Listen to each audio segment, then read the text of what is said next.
Have you ever wondered how Bruce Lee could block a punch faster than most people can blink? What if you could master the exact blocks, parries and counters he used, not just in movies but in real-life combat?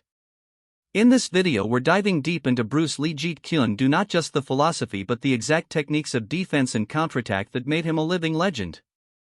Whether you're a beginner or a seasoned martial artist, you'll walk away with practical moves you can start training today. This is Techniques of Martial Arts, and today we're unlocking Bruce Lee defensive genius. So don't blink, or you'll miss it. The foundation of Bruce Lee defensive philosophy. Before we get into the moves, you need to understand one thing. Bruce Lee didn't believe in traditional defense. That right, he called rigid blocking too passive.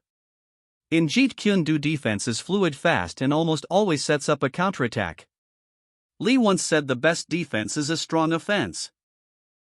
But what he really meant was, if you're forced to defend, your next move should be an explosive response, not hesitation. His blocks and parries weren't about stopping attacks. They were about creating openings for destruction.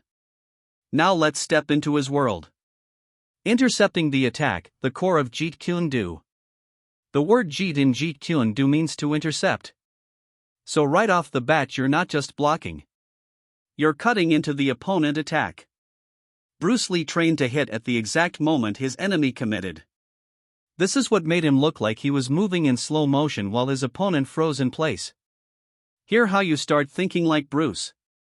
You don't wait for the punch. You see it before it finishes.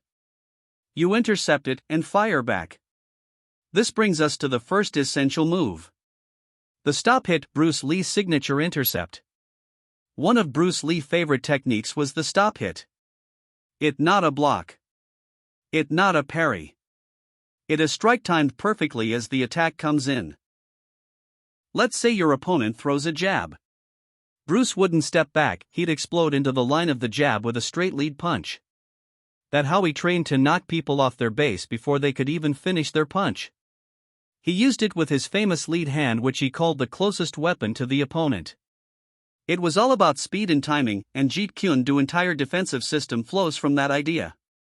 Now let's break down the actual physical techniques you can master. Highline parries and redirections.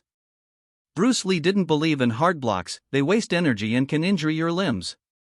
Instead, he used parries, quick redirection-based movements that deflect the incoming strike without losing momentum. For punches aimed at the head, like a jab or cross, Bruce would use Pak Saw, slapping hand, a sharp palm slap to redirect the punch outward. Jut Saw, jerking hand, a short pulling motion to take the attacker offline. Bong Saw, wing arm. A classic Wing Chun technique Bruce adapted for quick upward D.